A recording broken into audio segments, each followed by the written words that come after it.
Wizards podcast, part of the Locked On Podcast Network, your team every day.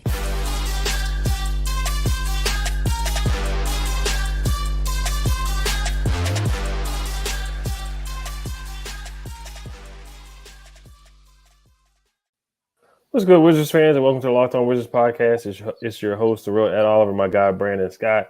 I want to thank you guys for making Locked On Wizards your first listen every day. We are free and available wherever you get podcasts. Also, today's episode is brought to you by BetOnline. BetOnline has you covered this season with more props, odds, and lines than ever before. BetOnline, when a game starts. Today, we have a special guest, Dialante Daniels. He also has a Locked On hat as well. How you doing today, man? Yeah, I'm representing the brand today. Representing the brand. Welcome. Hello to all my Locked On family. You know, you always got to stop by for you guys, show some love. I said it before, you know, I'm always going to pop in on you guys, see how you guys doing. Yes, sir. Yes, sir. Long time no see. So the Wizards did play 2 preseason games. There's some injuries. We're going to talk about that a little bit later that have happened since then. But what good did you see from the first 2 preseason games? Like, which players stood out to you? What did you like? Number one, I got to speak on Rui Hachimura. Maybe it was just the home cooking for him, but everything we saw from offensively, him just being aggressive, but mainly the main thing I took from his 2 showings in Japan was him on the boards. I remember last season, Ed, we spoke about him and you spoke about him wanting to be better on the boards and grabbing rebounds because he would have games where he would only have 2 rebounds or 3 rebounds. And I believe in both the second game, he had double digits in rebounds. I don't remember the correct number. The first game, he had around, 7 or something like that? But they were both high numbers in rebounds. That was really impressive for me. That's something I've really been wanting to see from him because we know Kuz can rebound, Deni can rebound, KP can rebound. But for the size that Rui has, I always want him to be a little bit more aggressive on the boards. And that's what he did in those 2 games. And just like I said, offensively, I mean, in attack mode, just like I said, maybe it was the home cooking, but he's the guy that I think took everybody, you know, and took everybody's eyes. It was like, wow, you know, Rui really wants this starting spot. So maybe he gets that starting spot. We don't know. But number one, I definitely would say Rui. Definitely. I love how Rui was aggressive out there. And I think, you know, not just because it was a showcase, you know, really kind of for him, you know, being from Japan, but, you know, West said the 3 spot is wide open. I think he's taking the bull by the horns. Like you said, rebounding, you know, he had a double in the second game, double in the second game, but I loved how he got the and one on Andrew Wiggins a couple times. You just got to see how strong he was when he took it to the basket on a fast break where he did the up and under. Didn't knock down a lot of threes, but defensively, man, I thought he was impressive. I love the effort where he stripped Steph Curry, plucked him in the beginning of the game, getting on the ball for the steal. So I love that too. So those are improvements areas that we're looking for from Rui. So I thought that was definitely a part of the good. Oh yeah, I totally agree. I think that Rui really showed people why you have to consider him, in consideration for the starting spot. You know, like I said, you know, we keep mentioning a lot of episodes, man. Is you can legitimately look at 3 or 4 guys in the team who can start at the 3 or the 4. And Rui, he kind of got a leg up on the competition because he showed out. He showed why he's a 3-level scorer. And his defense, as we know, is the one part of his game that everybody wants to see him improve because, you know, especially at the 4 position. Because look, you can look at every team in the East right now, and at the 4 position, you got monsters. You know, if you want to go through the 76ers, you got to go through Tobias Harris. You know, Cleveland, Evan Mobley. You know, and the list goes on. You know, they're playing KD at the 4 at times. He goes between the 3 and the 4. So, you know, Rui, I think he took steps forward. He's showing that he wants to get better on the defensive end. But, you know, until he's that lockdown guy at the 4 position, you know, in my opinion, it's still an open trial for the 3 and 4 position because defense has to be key. You know, as we know, last season, 3-point percentage and defense were the biggest issues on this team outside of chemistry due to depth. So, you know, his defense has to get better, and especially with West. I mean, West's calling card is defense. So, you know, defense should be the name of the game. So, you know, I agree with you guys. You know, I like what I see from Rui, but the defense has to get better if he wants to start in spot. 100%. So what were some things that concerned you from the first two games? That concerned me. The shooting, maybe it was because of the jet lag. I mean, but we look like it's possibly maybe another year where we struggle to shoot from the 3-point line consistently. The 3-point shooting wasn't the best, but even in the first game, the Warriors struggled to shoot from the 3-point line as well. So it could have been just the long trip, the long flight. So the jury is still out on that one, the shooting, the aspect of 3-point shooting. If we were to go more specific, I would say Johnny Davis. He's shown things defensively, but he just looks like a guy right now that looks really raw offensively, doesn't have a go-to move, doesn't have anything that he can really bank on at the NBA level right now. And we kind of seen that at the summer league level, and we were all hoping to improve. He would improve when it came to the preseason. We still aren't seeing it. So it's looking like he may need a year to just really sit back and watch the game. Definitely, it's a developmental process. But one of the positives that I'll bring up too, some good that I saw too, was the Bill Porzingis duo. We didn't see much of it, but I did like the alley-oop there.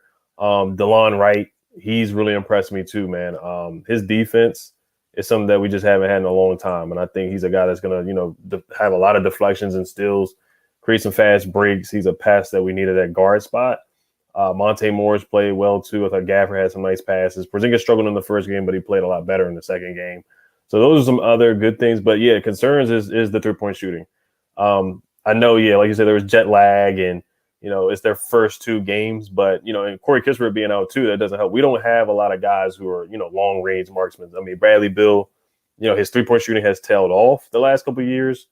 Porzingis is a good 3-point shooter. Kuzma can get hot. Sometimes he's a little streaky here and there.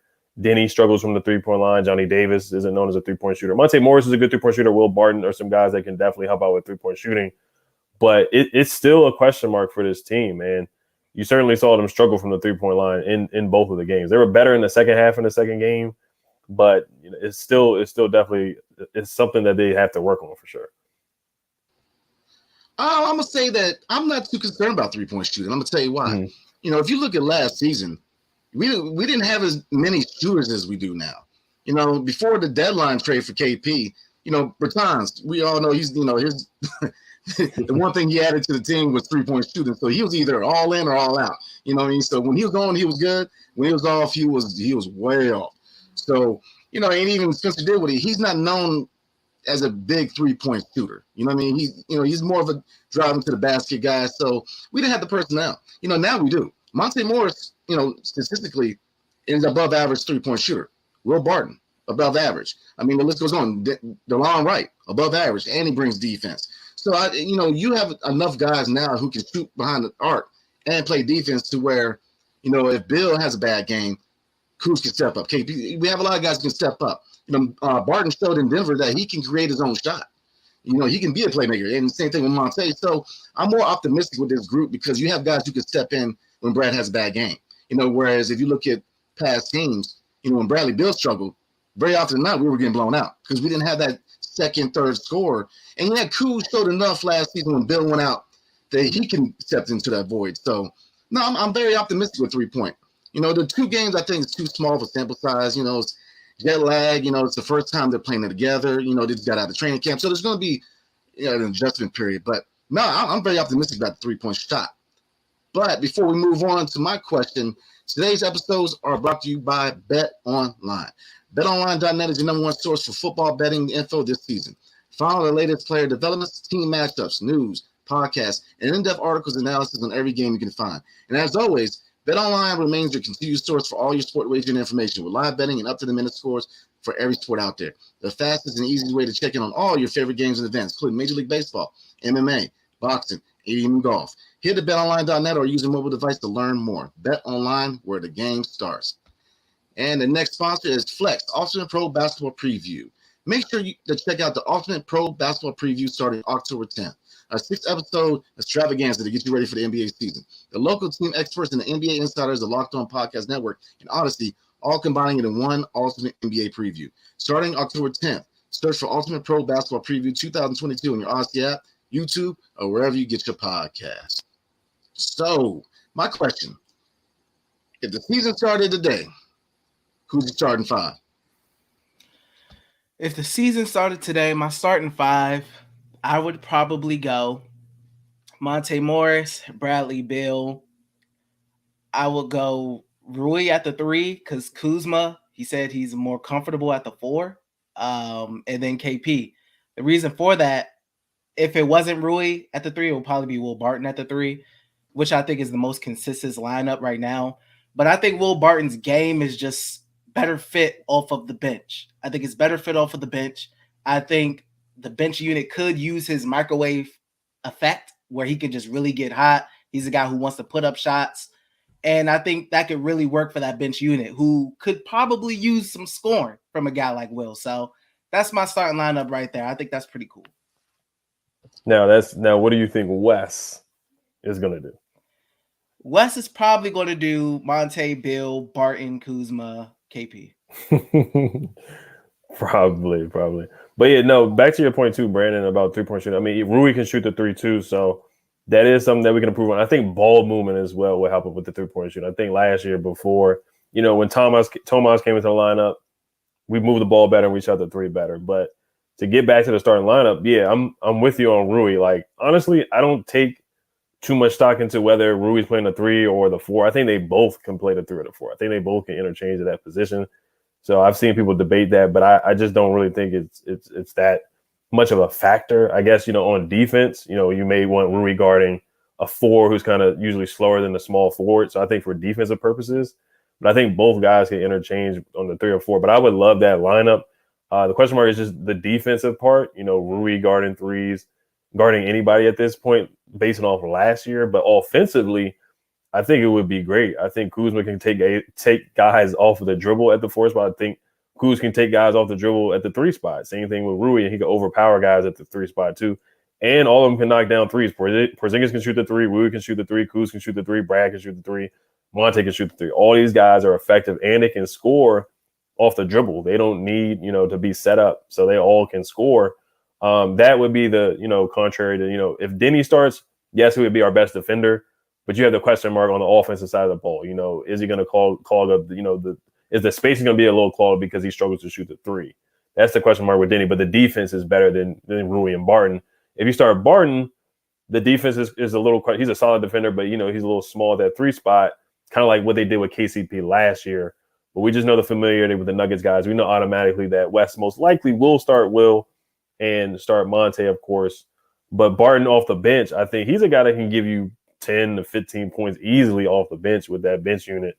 As you saw in the preseason, they kind of struggled when Gil was out there. Gil was a good player, but the lineup was like DeLon, Johnny, Kispert, Gil, and it was somebody else who was on the line. I can't remember, but they just couldn't create for themselves. So I think Will would be that spark off the bench. And maybe he could, have that Montrezl Harrell effect where he was just coming in an instant offense off the bench.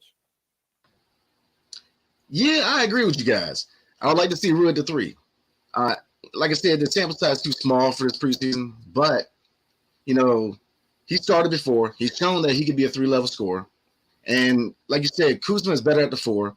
But the only question is defense. That's, to me, defense has to be the key this season.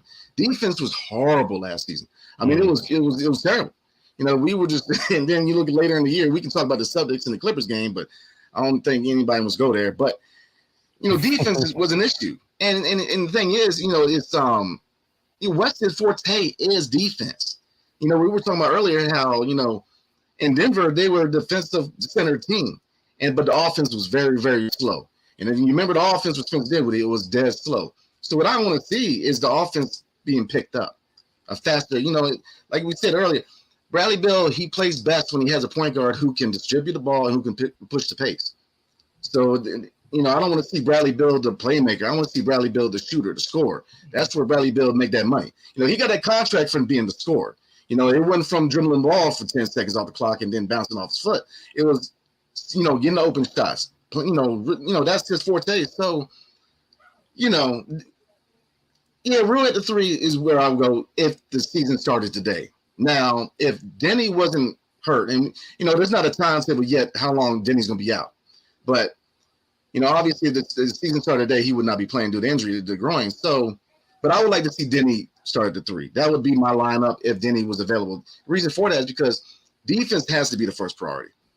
And with Deni in the lineup, you're getting that defensive factor on the wing, and you don't need him to shoot a lot of shots. You already got enough scores on your first unit to where you don't have to depend on Deni to be that scorer. If you're getting 10, 15 points from Deni on the starting unit, that's a bonus. You know what I mean? So really is a defensive factor why I put him on there. But, overall, I would agree. Rui should be in the 3 if the season started today. Yeah. Originally, I felt like Deni should be in the starting 5 as well because of what you just said. I felt like there was enough scoring already within the lineup, and defense was something that's very needed on this team, like you said. But then the groin injury and everything, and I feel like it's very dependent on Deni being able to shoot at least 35% from 3 this season. He's usually around 30, 31%, which is very low. He needs to be around 35%. He needs to be able to be effective when he's wide open at the 3-point line, which he will be. And he has to be not too much of an offensive liability to where defenses just don't even care that he's there at the 3-point line, because that just clogs everything up for Brad and Monte and Kuz and KP. It makes life very difficult. But now that he's not playing, and they said he's not going to be playing on Monday either, I mean, it's tough to get a read on that. But I do agree, defense is very important. Yeah, it's unfortunate with the injuries. They're already starting to pile up. We're going to talk about Corey next too. He's got an injury. He's going to be out for 4 to 6 weeks. So who knows? And they said that, you could see the ankle swelling up on the bench when he got hurt. But yeah, Deni too, he has, he's got to finish around the rim too. So it's not just the 3-pointers, but clearly he's the best wing defender. It's just the offensive question mark for him. Or, another lineup too, like they could go big. They could have Kuz at the 3, Porzingis at the 4, and Gaff at the 5. I don't think they'll do that, but I do think they will try to play Gaff and Zingis at the same time. That will be interesting. But now transitioning with Corey being out 4 to 6 weeks, who do you see stepping up in the rotation? Do you see Johnny Davis getting a chance in the rotation? Where do you see Johnny, after the 2 preseason games? He went 0 for 12 from the field. We're waiting on him to knock it down the shot, but I think he definitely has potential. Do you see that giving him an opportunity to get into the rotation? And before that injury, did you have Johnny, like, who's your 10-man rotation? Let's just go over that. And then before the injury and then after the injury, do you think Johnny's going to get some time now? I didn't have Johnny in my rotation at all. I just didn't see anything from him in the summer league, and I haven't seen anything from him in these 2 games. So maybe as the preseason rolls on, I'll see something from him. But even with Corey Kispert being injured, I still wouldn't be pressed to really fit him in there. I would honestly just drop down to a 9-man rotation. But since it's the beginning of the season, he may get spot minutes, so obviously DeLon Wright off the bench. You got Deni. If we're going by Wes's lineup, you got Rui, Gafford. Am I missing somebody? Corey's hurt. And then you got Taj Gibson, who's the 3rd big as well. And then you got Anthony Gill down there. But, maybe spot minutes, but honestly. Did you say DeLon Wright? Yeah, I said DeLon Wright. Yeah. DeLon. So, honestly, I wouldn't be too hard-pressed to find minutes for him because he hasn't shown me anything or given me a reason to give him minutes. But I guess since the season's early, it's the beginning of the season, you don't want to play guys too hard. He may just find some spot minutes, but I'm not really pressing to get him on the court right now. I haven't seen anything. And also if Denny's not ready, because we just don't know about groin injuries. Yeah. We talked about Commanders Curtis Samuel. He missed the whole season last year in football because of a groin injury. You just never know. So if Deni is out, knock on wood, do you see the opportunity for Johnny to play after that too? If Deni's out, then I think by default he may end up getting some time, and which could possibly be a good thing for his growth and development. Obviously, the best development for players is actually being able to play. So, it could help in the long run, but if he's forced, like if guys are just down, then yeah, next man up mentality. He has to step up and he has to force his game to get better and learn on the fly and just learn on the fly. But if guys, when Corey comes back, if Deni's playing, then no, he wouldn't be stepping foot on my court unless it's a blowout or something like that, or guys are hurt like now. I mean, it's a tricky situation because on one hand, I can see him benefiting from being in the G League because he would get a lot more playing minutes than he, originally would before Corey Kispert getting hurt. Now with Corey Kispert being down, unfortunately, he's going to have to step up. And, going off the 2 games, man, I mean, he ain't hit one shot. So, yeah, you want to look at it and say, next man up, but it's just, it ain't looking good right now. So, but, I've said it before, you see the intangibles there with Johnny. I don't think it's lost. I don't think he's a bust yet. I think that, he's got that dog in him. We always talk about the dog mentality. It's just, he's got the dog in him. Just certain things he does that, with the way the NBA is now, you don't see a lot of plays like that. Him diving from loose balls. A lot of players ain't trying to do that now. That mentality, it's not old NBA anymore. You see the dog in him, you see the defense, So I think he will get better. It's just, I think the spotlight is the coaching staff and developing players. We have not always been the best team when it comes to developing players. We didn't develop Troy Brown, not to the way he was supposed to be developed. We're terrible at developing and drafting. And, drafting, that's a whole nother conversation. But, it's just we had to be better in developing. So we have to properly develop Johnny Davis because we can easily ruin this guy quick. And I think that forcing him to be a point guard and forcing him into a role that he's never played before is going to ruin him. He's not a point guard. You cannot, you play, look, we've all played ball. And if you haven't been a point guard most of your life, you're not going to step into the pros and be a point guard. It's just not going to happen. So they have to really stop this whole, trying to force people to play different positions. We have enough, players who can play more than one position. And we have 2 guys who are both capable of starting and playing 6-man at the point guard position. So there's really no reason to play him there. So, let him get those minutes, develop in the right way, bring him along slowly. If we have to go to a 9-man rotation, I'm with that because, the ball just ain't dropping. So, but I'm going to move on. I'm going to ask you a question real quick. And I've been thinking about this. It's going to be a good one, man.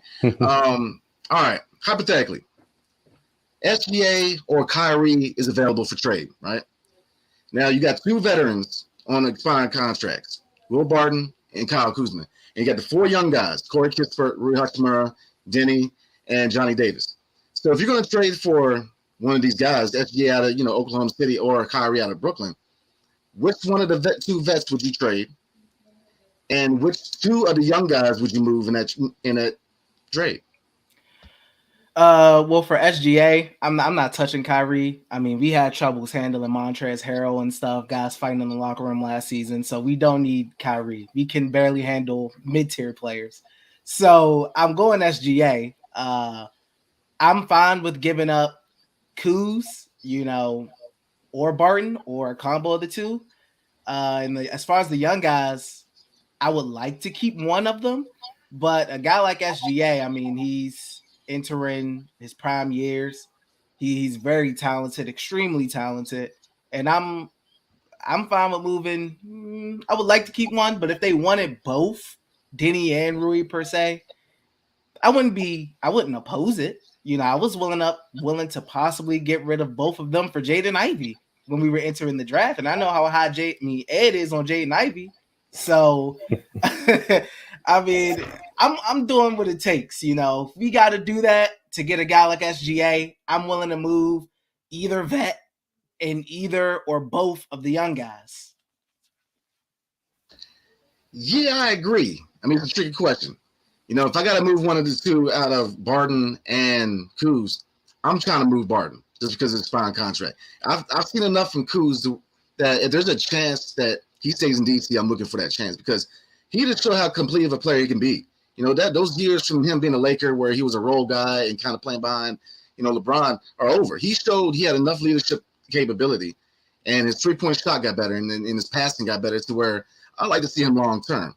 Now, once you look at these young guys, it's getting tricky because, as you know, Rui is on an expiring contract also. So, I mean, you got to kind of look at both of these guys.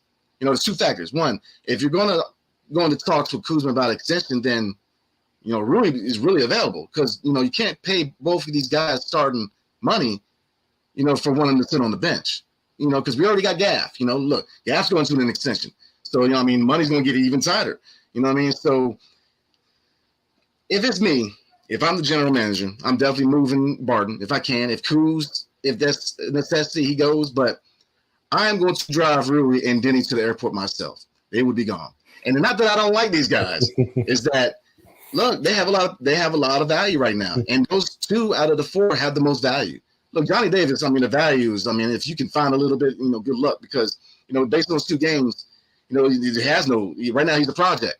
If you look at Corey Kispert, love his game. It took a while for him to get the faster release of the shot, but once he started shooting, shot a lot better. But would he be good enough from just 1 year for him to be a commodity in trade? I don't see it. Really, right now, Rui and Deni are the 2 money makers as far as value in the trade.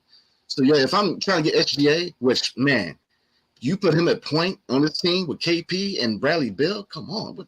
I mean, that's a totally – we're talking about contending at that point. You know what I'm saying? So, I'm moving Rui and I'm moving Deni. Easy.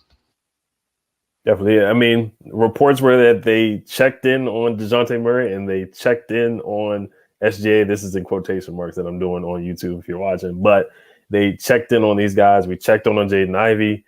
Allegedly, we checked on KD and we checked on Donovan Mitchell as well. We had reports that we were strongly had a package for him. So, but I think they should try to get, if he becomes available, I think that's the next big fish that will become available, in my opinion, just looking at the trajectory of the Thunder. But there's a report, SGA said he doesn't want to be traded. So that's talk for next year. But that's a good question, putting Dialante on the hot seat. Brandon always does that, So, but yeah, we'll wrap it up here. We just got a couple rapid fire. And then about the last thing I'll say about the rotation, I think if the rotation is a 9-man rotation, I think that's for the better, honestly. We saw too many guys trying to get minutes last year, trying to get too many shots and showcasing guys last year. I think, and Brandon talks about this all the time, a consolidation trade. And I think the Wizards would be better suited for consolidation, just breaking it down. I think less is more for this team. Brad, gelling and chemistry will be more instead of like, oh, man, we have to play Rui, we have to play Deni, we have to play so many guys at the same position where, we got our 8 or 9-man rotation.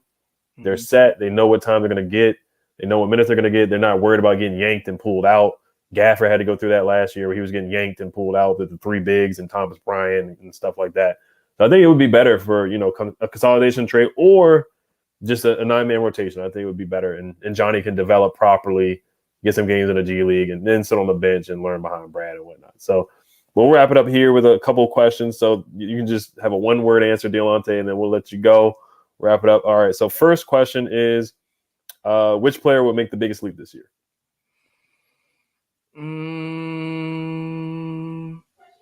Monte Morris. Okay. Sign blank to a long-term contract.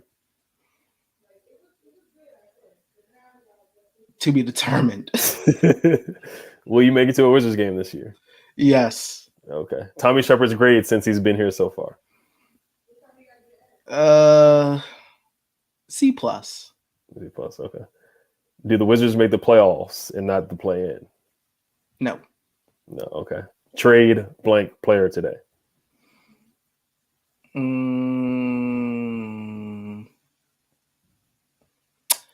Rui Hachimura. Okay. All right. And if you had to visit a country that a player lives in, would you go to Israel with Deni or Japan with Rui or Kristaps in Latvia? Probably Rui for sure. Japan. Okay. All right, D. And then will the Eagles win over under 11 games this year? Over under 11. Our schedule looks pretty sweet. I'll go over. Okay. All right. So we'll see if our Commanders can get you in the last game of the year. But D, we sure want to thank you for coming on today. Shout out to Ref the District, their podcast. They did that. I've been on their podcast a couple of times, so I took that from those guys. Shout out to those guys. But D, we just want to thank you for coming on. He's got his Locked On hat once again. I just want to thank you guys for making Locked On Wizards your first listen every day. Now for your second listen, take a listen to Locked On Fantasy Basketball with Josh Lloyd. He hosts the #1 daily fantasy basketball show on the planet. It's free and available wherever you get podcasts. D, is there anything you want to shout out or promote before we head out? Well, for the people who watch Locked On Wizards and don't know, I cover the Wizards on my YouTube channel, live streams, just chatting it up. Going to be live doing some watch parties with some games. So at Detox Lot on Twitter, Detox Lot on YouTube, and that's about it. Yes, sir. Hail to the Wizards. Peace.